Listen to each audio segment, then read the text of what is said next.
So you've been selling, making calls for Grant Cardone for 8 years now?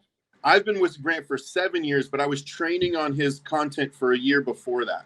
Okay, so when you started, was that a leap of faith? Did you have any guarantees that you were going to go on there and be successful, leave your other job, and hey, everything's going to be so easy? Oh, I'm going to get all these sales now because I work for the godfather of sales. Well, for me, that's an interesting question because nobody's really asked it like that before. So at the time I was living in Las Vegas and I was working for a company that was not 10Xing it, and I knew I needed to leave. And I had a job offer in San Diego that would pay me $80,000 a year plus commission, pretty cushy job, right? Or I had an offer to go out to Miami and be on Grant Cardone's reality TV show, whatever it takes. And if I won the reality show, I would have a 100% commission sales job. That was it. A 100% commission sales job with a lot of opportunity, or $80,000 a year living in San Diego with a chance of a commission. And I remember I was with one of my really good friends. We were it was 2:00 in the morning in Las Vegas. I couldn't sleep. We went to Taco Bell and we're having a taco. And he asked me, well, where do you see yourself in 5 or 10 years? And I told him, look, I see myself here. I see myself doing these things. And he said, well, it's an easy decision. Then, you got to go with Grant. You got to go for the opportunity. And the opportunity was with Grant Cardone. There was no guaranteed money. It was 100% commission. And I would have to move myself from Las Vegas to Miami, spend my own money. And who knows if it was going to work out, but I knew the opportunity, and I wasn't joining a company. I was joining Grant Cardone. So that's with the other opportunity, I was joining a company. And I knew from watching Grant and training on Grant's material and being in proximity as far as training with him every day on my smartphone, I knew that Grant would be the right decision because I'd have more of an opportunity to become successful with Grant than being stuck in a commission or being stuck in a salary job. So did you already know that commission is the fastest path to riches? Did you already have an awareness of that? Yeah, because inside Cardone University, that's the first lesson. The first lesson you go over is a commission is how you're going to get what you want out of life. Gotcha. And we also learn in there that there's a lot of different types of commissions, but that's a different story. Yes, sir. Okay, so I just want to reiterate what he said here. And guys, please rewind this, watch it again, take notes. So Dave's in Las Vegas. He's not 10Xing it. He knows he has to change. He has a job opportunity in San Diego, which is a beautiful place, especially 8 years ago, where you can go make $80,000 per year salary, okay, plus your commissions, or you could move across the country to Miami, which is also beautiful. But first of all, compete to get a job. You weren't even guaranteed to get the job. You had to compete to get the job. I remember whatever it takes. I was watching it live like, man, I want to go do that, which I was able to get a contract for Cardone as well, but it was after you guys did. I was like, man, I want to go to Miami and get on that show. So you went and competed for that show with winning that show meant you got a 100% commission job, meaning if you didn't sell anything, you didn't get paid. Now tell me about that. What did that look like when you got there? Ask that one more time. So what did that look like? What did it feel like when you made the decision to go for that, but now you've made this decision, you're going to compete for this show and you haven't sold anything yet. You haven't even been able to say, yes, you haven't even been approved to sell anything for Cardone yet. So you had no income. Is that correct during that time? I mean, That's correct. That's correct. How did that feel? Take me down that road. What did it look like? I had saved up a small amount of money, what I thought would last me 2 or 3 months in Miami. It lasted me less than that.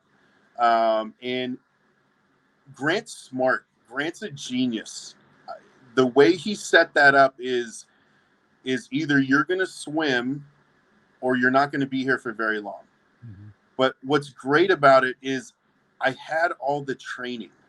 That was the thing. If like the swimming analogy, I had every single bit of training that I could ever need. And it wasn't from Grant himself. It was from the university. So all I had to do was eliminate everything else I had no money or time for. And that's really, if you're looking to be successful, a lot of people say a lot of different things, but one of the most important things is, what are you willing to give up? And that's what Grant really taught me, that nobody else taught me, along with so many other things. What are you willing to give up? Are you willing to give up the TV? Are you willing to give up the Friday and Saturday nights out at the club? Are you willing to give up smoking weed? Are you willing to give up chasing the girls? Are you willing to give up all of these things so that you can become what you truly are meant to be? And a phrase that Grant always used with me was, when are you going to play the game that you were built to play? When are you going to play the bigger game instead of all these little games that I used to play? When are you going to play the huge success game? And he would constantly ask me that, and that was what kept me straight. So any managers, any VPs, any presidents or CEOs on the call, you should just walk up to your people and just ask them these couple questions that Grant asked me all the time. Hey, when are you going to make the decision to be great? And then just walk off. Just walk right up to him. Hey, Kevin, when are you going to make the decision to be great, man? And then just let him sit there. Oh my goodness. When are you going to play the game that you were built to play? When are you going to play the bigger game, man? I love it, man. So you go and you got the job. We won't talk about the entire process there, but you got the job. Day one, when it was time to start dialing for dollars, I think that's what you had to do in the beginning was cold call customers. Still do it. So you've been cold calling customers for 7 years. Is that correct? Yes, sir. Was it easier 7 years ago, or is it easier today? Grant has become so big. He is the name in the space around the world, that there are more people that now actually raise their hand and say, hey, I want to know. I want to know, how do I help my team? I want to know how to become successful. I need more revenue. And they're raising their hand to us, to Grant Cardone, because they see consistently, Grant keeps doing the right things and working the right way and showing the right example. He doesn't tell people. He's not telling people, hey, go do this. Grant's saying, watch me. I'm going to do it. When I started, there was 11 people in the company, 11. And now we've got, I think we're back up to about 120 or 125 employees, and it's growing every day. We're hiring right now. You'll see if you follow Grant Cardone, we're hiring for every position. We're growing. So I don't know if it's gotten easier. I know that I've gotten better. Okay, and great. I know that my team's gotten better. And that's because you train every day in role play. We'll talk about that maybe in just a minute. But I want to talk about that first month. That first month of you selling, once you had the job, what did you start doing? Tell me about that first 30 days. Okay, so I didn't close anything except for one deal on the last day of the first month. Now, this is a friend of mine, Now, this is for everybody who thinks, well, what's it going to take? What's it going to take to get a deal done? Listen to this. A friend of mine who loves Grant Cardone is a decision maker. I want the product. I'm like, great. I'm calling him all month saying, I'm working for Grant. Let's do this deal. He's like, yeah, we're going to do it. We're going to do it. I end up leaving the office and driving over to his company and spending 3 hours there. He's saying, yeah, we're going to do it. We're going to do it. I had to take a pen and hand it to him 12 times and said, sign the deal 12 times. And he kept saying yes, but not doing it. And then finally he did sign it. And then I got my first deal. But on one deal, a friend of mine that loves Grant, that was in the position and the decision maker and wanted to do it, I still had to drive to him and ask him 12 times to sign the contract for him to sign the contract. So for everybody out there that's like, oh, this is hard, and oh, I don't know, the problem is you're underestimating the amount of effort that it will take to actually become successful and get the deal done. Okay, so let's talk to my sales managers again now, the people that they talk to, because they've been dialing customers for probably 8 months now, right? You know, the people they talked to 8 months ago that kept saying no. I guarantee you they haven't called them lately, Dave. Talk to my sales managers right now and tell them what they should do. What's going? Okay. I think this was day number 6. Day number 6, Grant did something of working for Grant. And this is something regular that we do. And he walks in and he goes, "Hey, I need a list of the 5 people that said they would never do business with us." And he asked for a list from every salesperson. Every salesperson had to write down a list of the 5 people that said they would never do business with us, and then give the phone number out. And Grant and Jared, who was at the time our vice president, who's now our president, went and called every single one of them and asked one question. "Hey, why haven't we done business yet?" That's it. Just one question. So if I was your manager, I would walk in there to all salespeople and say, "I need a list of 5 people that you have not got the deal done with yet. You spoke to, but haven't got the deal done yet. I need their cell phone." And then the manager makes the phone call. Hey, Billy, it's Dave over here at Digi Ninjas. Just one quick question, man. Can I ask you one question? Yeah, sure. What is it? Hey, just wondering, hey, why haven't we earned your business yet? That's a good one, man. And then just see where it goes, and just listen. The manager just needs to listen at that point. And here's what will happen. You're coming in at a different altitude. You're not just a sales guy. You're a manager. You're following up, and you're not looking to sell anybody. You're looking to get information. Hey, man, why haven't we earned your business yet? That's it. And let them spill on you. We say, let them puke on you. And if it leads to a deal and you can get something done, get the deal done. But at least you're getting information, and you're getting in, again, communication with somebody. Yeah, and then it's all about communication. So, man, we could take this on for hours. I know that you're a very busy guy, and Grant's show starts at 12 noon. So I definitely want to get this in, though. But everybody who's watching, go back to the beginning. If you're just joining, go back to the beginning. Take notes. There's $1 million in every book, and I promise you there's over $1 million in this conversation that we're having right here. So 2 things I want to talk to you about. The United States of America produces more millionaires than any other country by far. In 2019, the United States created 670,000 millionaires. So someone who was not a millionaire became a millionaire 675,000 times in 2019. So we're all about free market capitalism.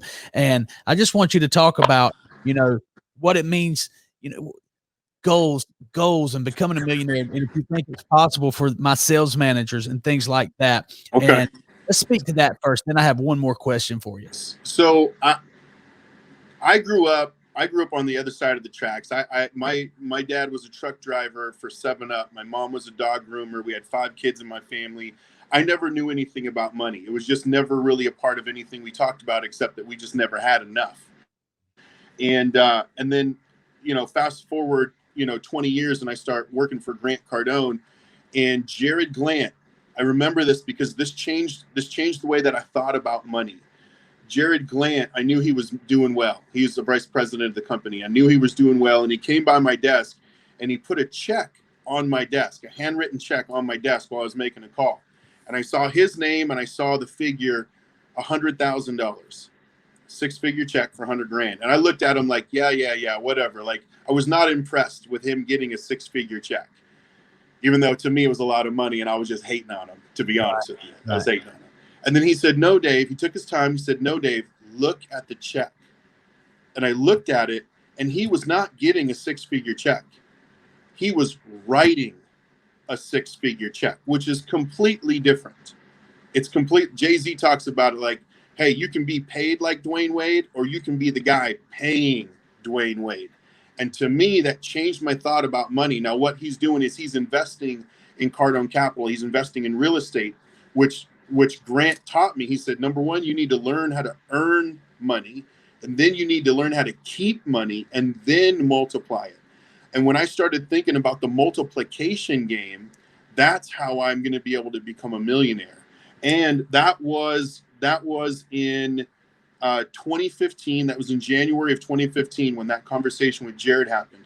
24 months later, because that was my catalyst for saying, oh, I could actually become a millionaire. 24 months later, I became an accredited investor. and Very wrote important. We love. Uh-oh.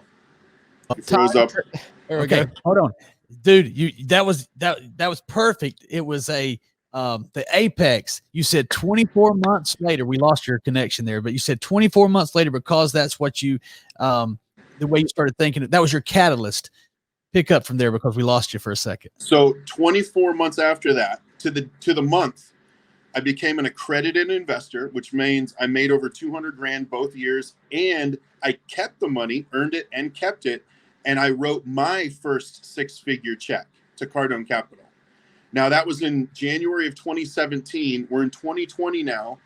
And because of the cash flow that I'm earning off of what I've already put into Cardone Capital, the math is in 23 months, I will be a millionaire. That's awesome, man. And it all started because you said you changed the way you thought about it. Yeah. So in 24 months after you changed the way you thought about it, you were able to write your first six-figure check, and you invested that money. Is that correct? Yes. Now, up to that point, the most money I've ever made in a year was $60,000. Up until that point. Up until that point. And Wow. then, and here's why. And I learned this from Brandon Dawson. He's the CEO of Cardone Ventures, who runs our company that scales other companies. And he said to me, he said, Dave, your thoughts become your words become your actions, and over time, your actions become your reality. My thought process changed to, I'll never be able to do that, to, I will do that. I can do that. I will do that. So I'll challenge you. I have to challenge you to make this a legitimate conversation. Okay. That sounds woo woo, Dave. That sounds like we're some magic there. You're sounding like you're a new age speaker there. That thoughts, tell me again. I want to break it down. Thoughts, what you think becomes your words. Now let's take it both ways. My thought is, I can't get anybody on the phone. Nobody's answering the phone. And then what do I start to say? I start to say things like, I can't get anybody on the phone. That's my words. And what do my actions say? I don't start to make more phone calls. I start to make less phone calls. And then my reality is I'm broke because I can't get anybody on the phone. As opposed to my thought becomes, I'm going to write a six-figure check. And then my words start to become, I'm writing six-figure checks. Then my actions become, I'm writing six-figure checks. So I better make as many phone calls as I can, train as much as I can, leave out all the garbage that doesn't let me get there. And then my reality became, I'm writing six-figure checks.